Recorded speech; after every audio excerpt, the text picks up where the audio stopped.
Max Verstappen a survécu au chaos total dans la nuit du Nürburgring, et ce qu'il a révélé ensuite est quelque chose que personne n'attendait.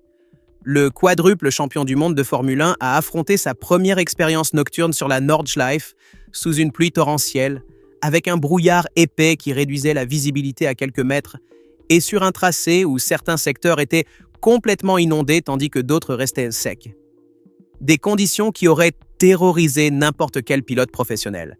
Mais pas Verstappen.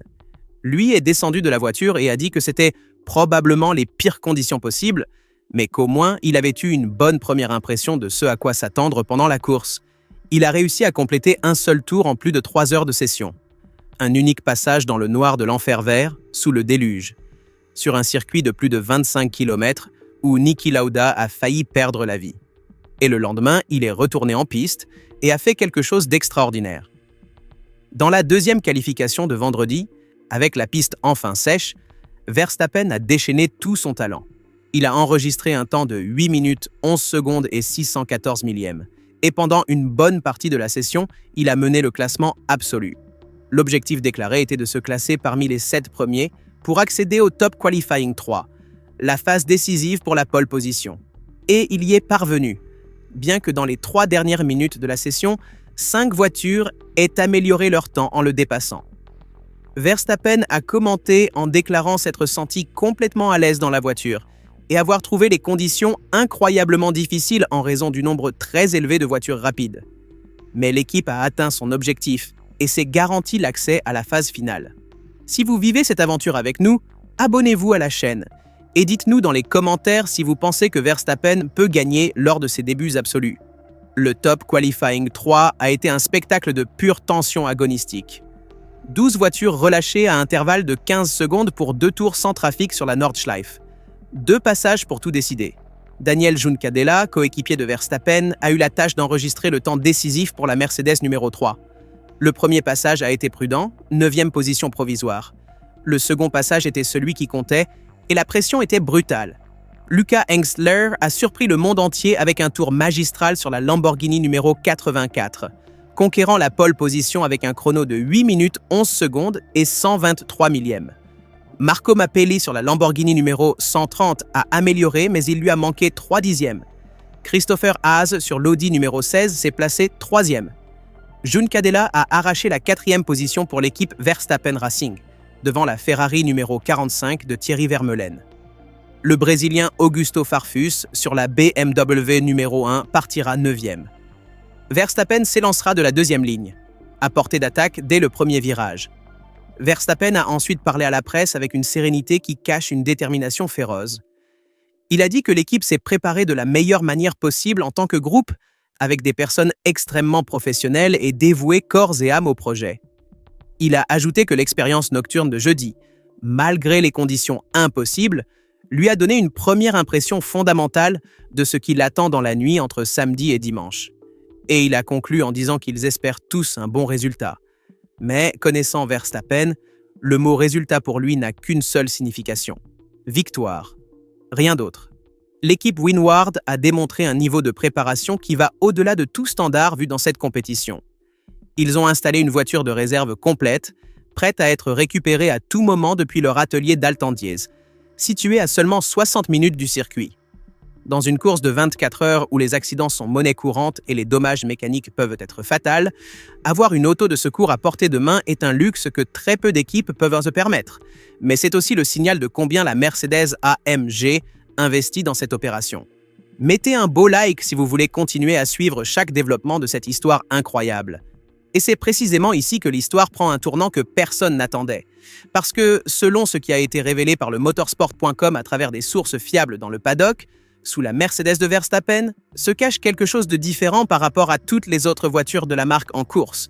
La voiture numéro 3 ne monte pas les suspensions Bilstein, traditionnellement utilisées par la Mercedes AMG sur la Nordschleife. À leur place, il y a des amortisseurs et ressorts de la Multimatic, le producteur canadien avec qui l'équipe Verstappen Racing a un partenariat commercial dans le GT World Challenge Europe. Les sources de l'équipe insistent qu'il n'existe aucune différence de performance entre les 2 configurations. Le choix aurait été une demande personnelle de Verstappen, habitué à ses composants par son expérience dans les courses européennes. Mais dans le paddock, la question que tous murmurent est une seule. Verstappen reçoit-il un traitement spécial? La question devient encore plus délicate quand on découvre le deuxième élément. Les moteurs Mercedes AMG pour cette course ont été préparés par la HWA, l'historique entreprise allemande qui a développé et construit la Mercedes AMG GT3 et qui a géré les efforts de l'usine jusqu'à l'année dernière. Les propulseurs ont été testés de manière extensive au banc dynamométrique dans le siège d'Affalterbach. Et le détail le plus explosif de tous est que ce n'a pas été une initiative de l'équipe Verstappen. Selon le motorsport.com, il s'agit d'une directive officielle de la Mercedes AMG. Le siège de la marque ne veut pas prendre de risques après la transition vers la Affalterbach Racing GmbH. Avec Verstappen dans l'équipe, l'enjeu est trop élevé. L'objectif déclaré est de gagner pour la première fois en 10 ans. Et la Mercedes AMG fait tout son possible pour s'assurer que cela arrive. Les équipes rivales observent avec une nervosité croissante. 9 marques se disputent la victoire dans la classe SP9. Lamborghini a conquis un extraordinaire doublé en pole avec les voitures numéro 84 et 130. Audi a placé le numéro 16 en 3e position. Ferrari, Ford, Porsche, BMW, McLaren et Aston Martin complètent une grille qui représente le sommet absolu du motorsport GT mondial. Aucune de ces équipes puissantes ne verra d'un bon œil l'idée que la Mercedes offre à son pilote vedette un package technique différencié par rapport aux autres Mercedes sur la grille. Sur la Nordschleife, le choix des suspensions est généralement libre, contrairement à des catégories comme le DTM, mais doit être approuvé par l'organisation. Cela signifie que techniquement, Verstappen n'enfreint aucune règle. Mais la perception dans le paddock est une autre chose. Et dans la politique du motorsport, la perception compte autant que la réalité. La course prend le départ samedi 16 mai. 24 heures de bataille sur un circuit qui ne pardonne pas les erreurs. 161 voitures en piste. La nuit qui transformera la Nordschleife en un labyrinthe obscur. Les prévisions qui annoncent de la pluie et possiblement de la grêle. Et une polémique technique qui pourrait exploser à tout moment si la voiture de Verstappen devait montrer un avantage évident par rapport aux autres Mercedes. Tout le monde du motorsport est en train de regarder. Et la sensation est que quoi qu'il arrive dans les prochaines 24 heures, cette course sera rappelée pendant longtemps. Non seulement pour le résultat en piste, mais pour tout ce qui se passe en coulisses. Pensez-y un instant. Max Verstappen est arrivé au Nürburgring comme débutant absolu dans les courses de 24 heures.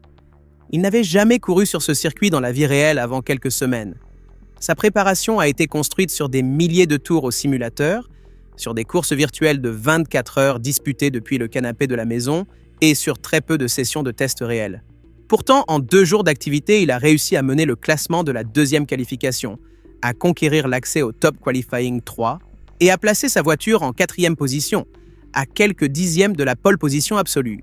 Il a affronté sa première nuit sur la Nordschleife sous des conditions qu'il a lui-même définies comme les pires possibles et en est sorti avec des informations précieuses que peu d'autres pilotes auraient pu collecter en un seul passage.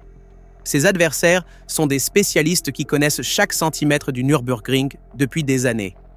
Hengstler et Mappelli sur la Lamborghini, Haas sur l'Audi, Venturi sur la Porsche, Farfus sur la BMW. Verstappen doit battre tous ses pilotes lors de sa première course de 24 heures, alors que dans le paddock, on discute si sa voiture bénéficie d'un traitement privilégié. La pression sur lui est immense. Les billets épuisés pour la première fois en 56 ans. Les supporters qui ont envahi Haguenau contraignant les organisateurs à l'exclure des événements publics. Le monde entier qui observe chacun de ses mouvements. Ford qui le veut au Mans. L'Australie qui le veut à Bathurst. Et autour de tout cela,